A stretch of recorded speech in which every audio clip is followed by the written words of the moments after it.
Hello दोस्तों, मैं अंकित सिंह आप सभी लोगों का विजडम हब स्टडी पर स्वागत करता हूं। दोस्तों, इस वीडियो के माध्यम से मैं आप लोगों के उन सारे सवालों के जवाब देने की कोशिश करूंगा जिसकी तलाश आप कर रहे हैं और आप लोगों को सही से जानकारी नहीं मिल पा रही है। ये वीडियो कंप्लीटली आप लोगों के अवेयरनेस के लिए है। आप लोगों के पास एक सर्कुलेशन आया होगा गृह मंत्रालय का, जिसमें 6 पेज होंगे। उसमें यहाँ पर आप लोगों ने एक नाम सुना होगा जिसका नाम होगा डिजास्टर मैनेजमेंट एक्ट 2005, मतलब आपदा प्रबंधन अधिनियम 2005। तो उसमें यहाँ पर आप लोगों ने देखा होगा कि सेक्शन 51 से लेकर के 60 तक की बात कही गई है। तो उसमें क्या क्या प्रावधान है, किस प्रकार से कार्य करेंगे, आपको क्या करना है क्या नहीं करना है, ये उसके अंतर्गत बताया गया है। क्योंकि मैंने इससे पहले के जो 2 वीडियोस है उसमें मैंने आप लोगों को लॉकडाउन के बारे में जो भी कानूनी प्रावधान है वो बताया है। इसके साथ साथ मैंने यहाँ पर कर्फ्यू लगने की जो सिचुएशन है वो बताया है। वो आप जाकर के देख लीजिए, आपको समझ में आएगा कि आपको क्या करना है क्या नहीं करना है। अब ये डिजास्टर मैनेजमेंट एक्ट है, इसके तहत आपको क्या करना है क्या नहीं करना है ये भी समझ में आ जाएगा। क्योंकि यहाँ पर 3 से 4 कानून यहाँ पर अधिरोपित हो रहे हैं और उन सारे कानूनों के तहत यहाँ पर कोई सा भी सेक्शन लगा करके आपको जेल में डाला जा सकता है, क्योंकि आप सरकार की बात को नहीं मान रहे हैं। तो चूंकि ये सारी चीज़ें मैं पहले की वीडियो में बता चुका हूँ कि आप लोगों को पता होगा कि 25 मार्च से 14 मार्च तक अप्रैल तक यहाँ पर 21 दिनों के लॉकडाउन किया गया है। तो उन सारी सिचुएशन को यहाँ पर कैसे इम्प्लीमेंट किया जाएगा इसकी हम बात करेंगे। तो देखिए, सीधी सी बात है कि गाइडलाइन में ये साफ किया गया है कि यदि कोई भी सरकार के जो लॉकडाउन का जो डिसीजन है उसको अवहेलना करता है, उसका उल्लंघन करता है तो उस पर डिजास्टर मैनेजमेंट एक्ट के अलग अलग सेक्शंस को लेकर के आईपीसी की धाराओं के तहत केस दर्ज किया जाएगा और 2 साल तक जेल, फाइन या फिर दोनों ही किया जा सकता है। तो ये सारी चीज़ें हो सकती हैं। तो देखिए, मैं आपको बताता हूँ कि ये कार्य कैसे होगा, किस प्रकार से लोगों को सुविधाएं प्रोवाइड कराई जाएगी। तो देखिए, जैसे कि बहुत सारे लोग हैं जो सेंटर में भी रह रहे हैं, मतलब केंद्र सरकार के दिल्ली में रह रहे हैं, एनसीआर में रह रहे हैं।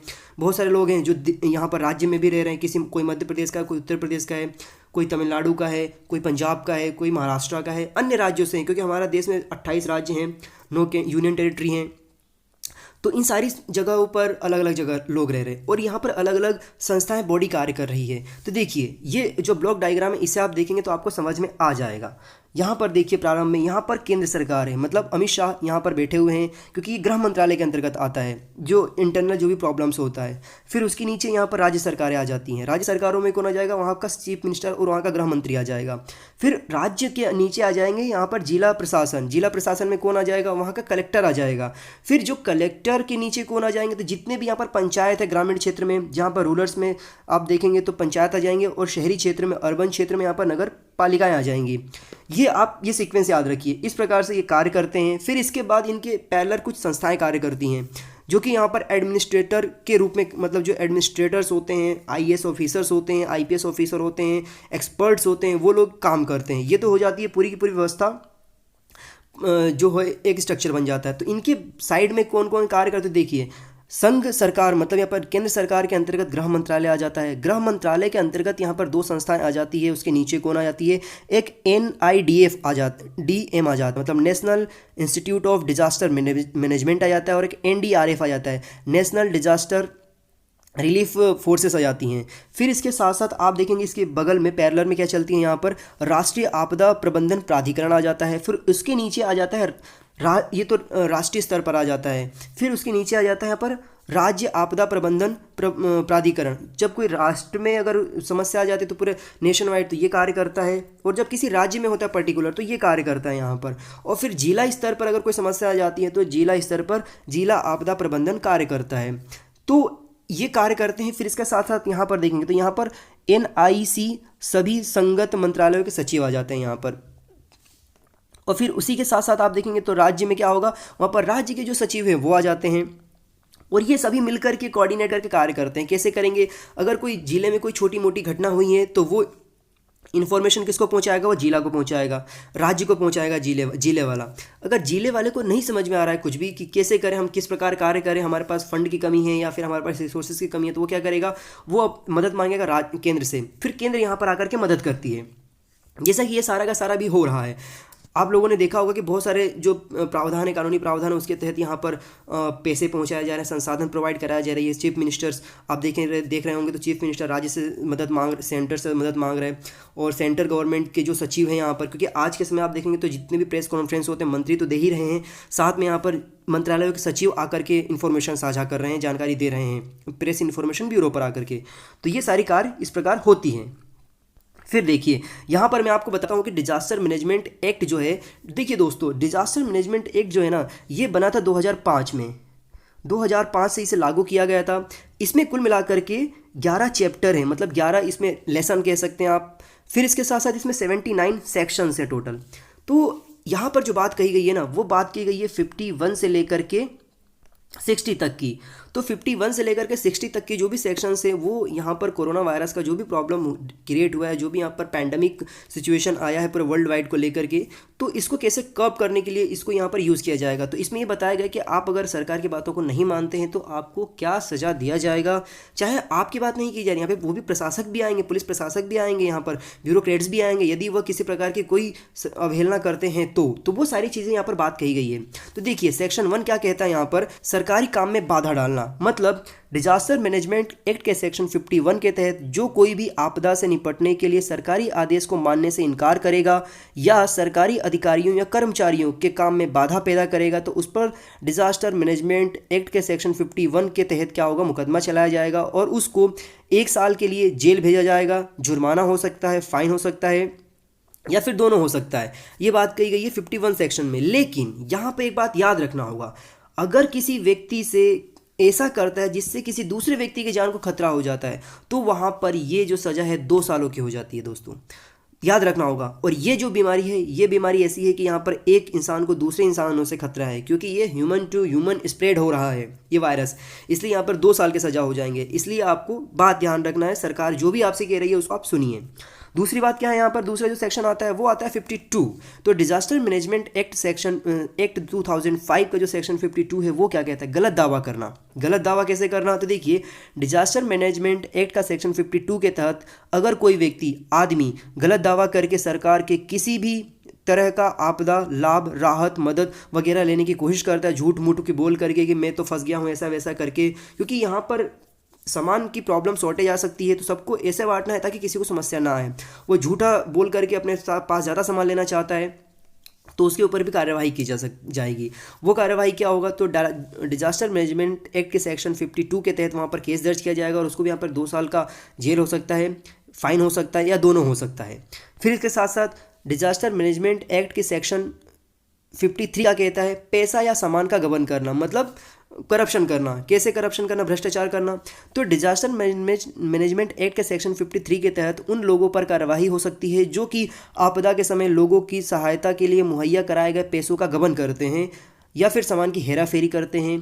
तो उनके ऊपर क्या होता है, तो कि जो डीएम एक्ट का जो सेक्शन 53 है उनके तहत केस दर्ज किया जाता है, 2 साल का जेल हो सकता है, फाइन हो सकता है, या दोनों हो सकता है। इसके बाद डिजास्टर मैनेजमेंट एक्ट के सेक्शन 54 है, उसके तहत क्या है यहाँ पर, तो झूठी इन्फॉर्मेशन प्रोवाइड कराना।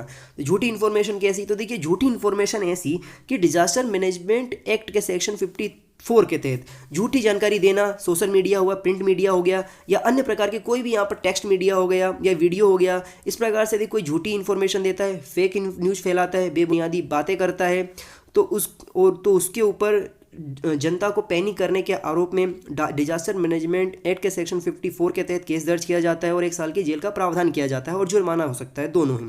दोस्तों मैं यहाँ पे एक चीज़ बताना चाहूँगा आपको कि इसके साथ साथ है ना, यहाँ पर आपके लिए यहाँ पर प्रिंट मीडिया भी है, प्रिंट मीडिया के साथ साथ यहाँ पे सोशल मीडिया है। तो यहाँ पर एक कानून आता है जिसका नाम है यहाँ पर IT एक्ट 2000। तो IT एक्ट 2000 के तहत यहाँ पर उसका जो सेक्शन है, सेक्शन यहाँ पर 2 क्लॉज 1 क्लॉज W का रूल यहाँ पर 2011 है। उसमें 2011 का जो रूल है उसका सेक्शन यहाँ पर 79 है। तो इस सेक्शन में बात कही गई है कि यहाँ पर अगर कोई व्यक्ति इस प्रकार की मिथ्या इन्फॉर्मेशन प्रेषित करता है सोशल मीडिया पर या प्रिंट मीडिया पर या फिर व्हाट्सएप पर, तो उस पर इस तरीके से कार्यवाही की जा सकती है। तो आप लोगों ने बहुत देखा होगा कि बहुत सारे लोगों को यहाँ पर जेल में डाला गया है फेक इन्फॉर्मेशन पहुँचाने के चक्कर में। तो आप लोगों को बचना है। आपके पास जो भी फेसबुक पर व्हाट्सएप पर जो भी यहाँ पर टेक्स्ट मैसेज आता है, खासकर फॉरवर्डेड लिखा हुआ, उससे आप बिल्कुल भी अपने पास ना भेजें, रखने दें। आता है तो उसे अपने आप को वहीं पे डिलीट करिए और उससे पूछिए पिछले भेजने वाले बंदे से कि वो उसने कहाँ से भेजा है, ताकि इसके बाद फिर उससे बोलिए कि तू भी किसी उससे पूछ जिसने तुझे भेजा है, ताकि हम इस प्रकार से ये जो फेक इन्फॉर्मेशन की जो चेन है इसको बंद कर सके, जिस प्रकार से हम कोरोना वायरस को अपने घर में रह करके बंद कर रहे हैं। नहीं तो यहाँ पर एक और कानून लग जाएगा और उस कानून के तहत और भी सजा हो सकती है। फिर देखिए डिजास्टर मैनेजमेंट एक्ट की सेक्शन 2005 का जो सेक्शन 55 है, उसमें क्या है, विभागीय सरकारी विभागों में जुर्म। यदि कोई व्यक्ति सरकारी कर्मचारी है, वो अपने खुद के डिपार्टमेंट में यदि कोई कार्य करता है ऐसा जो कि उसके मतलब दायित्व में नहीं आता है, उसके ड्यूटी में नहीं आता है, तो क्या होगा। तो देखिए डिजास्टर मैनेजमेंट एक्ट के सेक्शन 55 के तहत सरकारी विभागों में जुर्म के एक्शन लिया जाएगा। इस सेक्शन के तहत किसी भी विभाग की गलती के लिए विभाग का प्रमुख जवाबदेही होगा। मतलब जो उसका प्रमुख होगा, जो भी विभाग है, सेक्शन है, उस सेक्शन का जो आला अधिकारी है वो उसका जिम्मेदार होगा, क्योंकि उसने वहाँ पर ध्यान नहीं दिया। अगर किसी और कर्मचारी ने गलती की हो तो डिपार्टमेंट हेड की जानकारी में ना हो तो वह बच जाएगा। उस सूरत में जांच के दोषी पाया जाता है तो उस पर कार्रवाई होगी। तो इसलिए आपको जो अगर डिपार्टमेंट का हेड है उसको भी यहाँ पर सचेत रहना होता है इस समय में आकर के, क्योंकि थोड़ी बहुत भी सिचुएशन से मामला बिगड़ जाता है। फिर डिजास्टर मैनेजमेंट एक्ट की सेक्शन 56 से जोड़ की, इसमें सरकारी अधिकारी की नाकामी और जुर्म के बारे में बात की गई है। तो डिजास्टर मैनेजमेंट एक्ट के सेक्शन 56 के तहत उन अधिकारियों पर कार्रवाई हो सकती है जो कि आपदा के समय दी गई जवाबदेही से भाग जाते हैं या फिर बिना इजाज़त से उसे पूरा ना करें। इस केस में 1 साल सजा का प्रावधान है और जुर्माना दोनों का प्रावधान है। जैसे कि बहुत सारे लोगों का ऑब्जेक्शन हो रहा है कि पुलिस क्यों मार रही है लोगों को, तो देखिए उनकी भी मजबूरी है, क्योंकि जिस तरीके से आपको वहाँ पर सेक्शन 151, 52, 53 के तहत रोका गया है, तो पुलिस को भी यहाँ पे बोला गया है ना कि यदि वो सरकार की कई बातों को नहीं मानते हैं तो उन्हें यहाँ से पनिशमेंट दिया जाएगा। तो उन्हें भी तो अपनी नौकरी करनी है, उन्हें भी तो देश की सेवा करने का मौका मिल रहा है। अब देश का सेवा तो हर किसी को करना है, आपको भी करना है। आपको कैसे करना है, आपको घर में रहना है, इनको कैसे करना है, इनको आपको सुरक्षित रखने के लिए करना है। तो सबका सब यहाँ पर सबकी ड्यूटी दी गई है, तो वो अपनी ड्यूटी आप लोग अपनी ड्यूटी कर रहे हैं, नहीं कर रहे हैं तो आपको सजा दिया जा रहा है, वहाँ पर आपको डंडे दिए जा रहे हैं। तो ये सारी यहाँ पर उनको पहले से ही बोला गया है, अगर वो नहीं करेंगे तो उनको वहाँ पर जवाबदेही होगा, तो वो किसको जवाब देंगे, जवाब तो उनको देना पड़ेगा ना किसी न किसी को। तो इस वजह से वो सारा पनिशमेंट किया जा रहा है। इसलिए सचेत रहिए, खुद अपना बचाव करिए, सरकार की जो बातें हैं उसको मानिए। फिर इसके साथ साथ दोस्तों यहाँ पर डिजास्टर मैनेजमेंट एक्ट का सेक्शन 57 है, इसमें क्या है, सेवा नहीं देने पर जुर्म। देखिए फिर ये यहाँ पर सरकारी आदेश के लिए है, मतलब सरकार के लिए बातें कही गई है कि सरकार यदि नहीं कर पाती है, उसके अधिकारी अगर कार्य नहीं कर पाते हैं तो क्या क्या प्रावधान है। देखिए सरकारी आदेश पर यदि कोई व्यक्ति सेवा नहीं देता है, सेवा देने से मना कर देता है, तो वहाँ पर 1 साल की जेल, जुर्माना और दोनों हो सकता है। देखिए कितनी सारी अच्छी सेवाएं बनाई गई है कि यहाँ पर किसी को ख़राब सिचुएशन में ना लाया जाए। फिर इसके साथ साथ जो इसका सेक्शन 58 है उसमें क्या कहा गया है, कंपनियों के जुर्म की बात की गई है। यदि कोई कंपनी जो कि आपदा नियमों को अनदेखी करती है, जैसे कि अभी आप लोगों के सामने बहुत सारे सर्कुलेशंस आ रहे हैं, बहुत आप जिस शहर से हैं, जिस ग्रामीण क्षेत्र से हैं, ग्रामीण क्षेत्र में किसान हैं जो कि फसल कटने वाली है, चिंतित हो रहे हैं, तो उनके लिए बाकायदा निविदा जारी की गई है। शहरों में रहने वाले लोग हैं उनके लिए बाकायदा घर पर रहकर ही जो भी ग्रोसरी की जो सामान है उसको घर पे पहुंचाने की बात की गई है। बहुत सारे रेस्टोरेंट के लिस्ट जारी की गई है, वहाँ से आप खाना मंगा सकते हैं बाकायदा बिना किसी अतिरिक्त शुल्क के, जो आपको पहले दिया जा रहा था उसी शुल्क में आपको प्रोवाइड कराया जाएगा। ये सारी बात कही गई है। तो ये सारे क्या यहाँ पर कंपनी की बात हो जाती है। तो ये अगर बात नहीं मानते तो आप बाकायदा उनका बात कहिए कि वो नहीं मान रहे, तो वहाँ पर उनको उल्लंघन करने की जवाबदेही में उनको जवाबदेही के लिए तलब किया जाएगा और उनको फाइन किया जाएगा। फिर इसके साथ साथ यहाँ पर डिजास्टर मैनेजमेंट एक्ट की सेक्शन जो 59 है उसके तहत क्या है, मुकदमे की पूर्व मंजूरी। देखिए अब यहाँ पर बात की गई है कि सेक्शन 55 और 56 यानी सरकारी विभागों और सरकारी अधिकारियों के खिलाफ मुकदमा चलाने के लिए पहले सरकार से इजाज़त लेनी पड़ेगी। जैसे कि अगर आप कुछ भी कह रहे हैं कि वो साहिब है जो कि हमारी तो नहीं सुन रहे हैं, ऐसा कर रहा है वैसा कर रहे हैं, तो उस सिचुएशन में क्या होगा कि आप कंप्लेन करिए, कोई बात नहीं, आपके अधिकार है कंप्लेन करने का, लेकिन उसकी जांच की जाएगी, सरकार उसकी इजाज़त देगी, तब जाकर के उसके ऊपर कार्रवाई होगी। इसलिए आप सचेत रहिए, आपकी सुरक्षा आपके हाथ में है। फिर देखिए जो अंतिम यहाँ पर आ जाता है सेक्शन, उसका नाम है यहाँ पर डिजास्टर मैनेजमेंट एक्ट 2005 का सेक्शन 60, जुर्म का संज्ञान। देखिए इसमें ये 60 इसमें साफ कहा गया है, कोर्ट कोई मतलब जो कोई भी कोर्ट है, कोई कोर्ट डिजास्टर मैनेजमेंट एक्ट के तहत दर्ज केसों का संज्ञान तभी लेगी जब वो मुकदमा सरकार या प्रशासन के द्वारा दर्ज कराया जाएगा। मतलब देखिए यहाँ पे जो बात कही गई नहीं, यहाँ पे ये बात कही गई है, यहाँ पर कोर्ट या कोई भी एक्टिविस्ट जिसे हम एक्टिविस्ट कहते हैं, विशेषज्ञ कहते हैं, वो यहाँ पर आकर के दर्ज नहीं करा सकते मुकदमे इसको लेकर के, क्योंकि यहाँ पर एक बहुत बड़े वर्ग को प्रभावित करता है। कोई भी डिजास्टर मैनेजमेंट होता है, जो मतलब डिजास्टर जो होता है, जैसे कि ये महामारी जो है, तो यहाँ पे क्या होगा, ये मुकदमा प्रशासन सरकार के द्वारा ही दर्ज किया जाएगा और उसी के आधार पे आकर के संज्ञान लेगी कोर्ट यहाँ पर, और कोर्ट यहाँ पर उसकी मुकदमे की जो आगे की कार्रवाई है वो करवाएगी। तो सारे प्रावधान की बात कही गई है सेक्शन 60 में। इसके साथ साथ मैंने आप लोगों को बताया था कि इंडियन पिनल कोड का सेक्शन 88 क्या है, ये हालांकि मैंने पूर्व के वीडियो में बताया है पूरा, लेकिन फिर मैं एक छोटा सा रिकॉल करा देता हूँ। तो आईपीसी की सेक्शन 188 है, इसमें कहा गया है कि अगर कोई व्यक्ति सरकार की बातों को नहीं मानता है, ऐसा कोई कार्य करता है जिसमें बहुत सारे लोगों को प्रभावित हो सकते हैं, चाहे बीमारी हो या फिर कोई ऐसा कार्य, तो उसको वहाँ पर 6 महीने का जेल हो सकता है, 6 से लेकर के 1 साल तक का। हालांकि अब ये जो मैनेजमेंट मतलब जो डिजास्टर है, इसमें यहाँ पर बढ़ जाता है। ये उसमें क्या था, लॉकडाउन में 6 महीने का था, यहाँ पर बढ़ जाता है, वो 1 साल का हो जाता है, और फाइन यहाँ पर 200 रुपये रहता है। फिर यहाँ पर आईपीसी की सेक्शन 269 है और 270 है। तो 269 है और 270 है, दोस्तों ये तीनों जो सेक्शंस है ना, ये कनिका कपूर के ऊपर लगाया गया था। तो ये क्या कहता है 269, जब लगता है कि कोई लापरवाही करके कोई ऐसा कार्य कर रहा है जिससे किसी अन्य व्यक्ति के जीवन को खतरा हो जाता है, कोई बीमारी इन्फेक्शन फैल जाता है, तो उसको वहाँ पर 6 महीने की सज़ा का प्रावधान है, जुर्माना है या दोनों हो सकता है।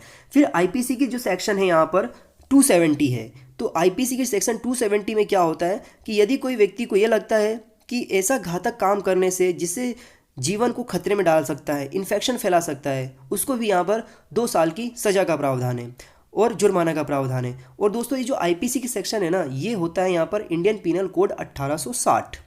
इंडियन पिनल कोड 1860 के तहत यहाँ पर कार्रवाई की जाती है। मतलब ये जो कानून है ना, ये कानून भी 160 साल पुराना है।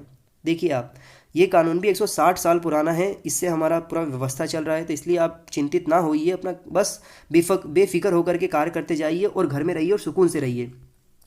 इसके साथ साथ दोस्तों यहाँ पर कुछ लिंक्स प्रोवाइड कराए गए हैं मेरे द्वारा। आप अपडेट्स लेना चाहते हैं, एकदम अप टू डेट होना चाहते हैं, तो आप फेसबुक पर मेरा एक पेज है जिसका नाम है, यहाँ पर ये देखिए, ये फेसबुक पर ये पेज है जिसका नाम है अंकित सिंह अनअकैडमी। आप जाकर के सर्च करेंगे अंकित सिंह अनअकैडमी, तो यहाँ पर ये लिंक है, इसको जाके सर्च करेंगे यहाँ पर, या फिर गूगल पर आप फेसबुक पर डाल देंगे IM अंकित 28 तो वहाँ पे आपको मिल जाएगा। आप जाकर के लाइक करेंगे, वहाँ पे बहुत सारी अपडेट इन्फॉर्मेशन मिलती रहेगी आपको ग्राफिक्स के साथ। फिर टेलीग्राम पे पेजेस है जहाँ से PDF प्राप्त कर सकते हैं मेरे सारे वीडियोज़ के। अनअकैडमी पर मेरे बहुत सारे वीडियो हैं, चूँकि मैं अनअकैडमी का एजुकेटर हूँ, वहाँ पर मैं पढ़ाता हूँ, तो वहाँ पर मेरे कोर्सेस है जो कि कानून के बारे में बहुत अच्छी जानकारी दी गई है। यूट्यूब पे तो चैनल है ही से मेरा ये वाला, आप यूट्यूब पे देख सकते हैं। और आप hashtag wisdom of study search करेंगे या हैशटैग IM अंकित 28 करेंगे, या फिर गूगल पे आप डालेंगे ना IM अंकित 28, तो आपको जो भी मेरे द्वारा बनाए गए जो भी कोर्सेस है, वीडियोस है, जो भी अवेलेबल है गूगल पर, सब कुछ आपके सामने प्रस्तुत हो जाएगा, आप जाकर के देख सकते हैं। फिर से एक इन्फॉर्मेशन है, ये जो जानकारी है, देखिए आप लोगों को कोई भी डाउट होता है कोरोना वायरस से संबंधित, आप टोल फ्री नंबर 1075 पर कॉल करिए। इसके साथ साथ एक अन्य हेल्पलाइन नंबर है +91 911123978046 पे कॉल करिए। आपके सामने एक ईमेल ID है जिसका नाम है ncov2019@gmail.com पर कॉल कीजिए। इन पर जाकर के आप कॉल करिए और जानकारी प्राप्त करिए। स्टेट में आप कर सकते हैं 104 पे कॉल कर सकते हैं। ये सारी जानकारी आप साझा करिए अपने दोस्तों के साथ। कोई भी डाउट होता है इस वायरस से संबंधित तो आप कॉल करिए। और अगर मेरे वीडियो में किसी प्रकार कोई भी आपको शंका होता है, कोई भी डाउट क्रिएट होता है, तो आप कमेंट सेक्शन में करिए। मैं आपकी कोशिश करूँगा, पूर्णतः कोशिश करूँगा और भी उस प्रकार की जानकारी दे करके कि आपके मैं डाउट को क्लियर कर सकूं। ये मेरा उद्देश्य है, एक अवेयरनेस के लिए स्प्रेड करना, ताकि लोगों में एक अवेयरनेस फैला सकूं, बता सकूं कि आपको कहां से जानकारी एकत्रित करनी है, किस तरीके से आपको अपने आप को, अपने घर को, अपने बाल बच्चों को, अपने सोसाइटी को और अपने देश को सुरक्षित रखना है। तो चलिए फिर से मुलाकात होगी एक नई वीडियो के साथ, नई इन्फॉर्मेशन के साथ। Have a good day. जय हिंद, जय भारत।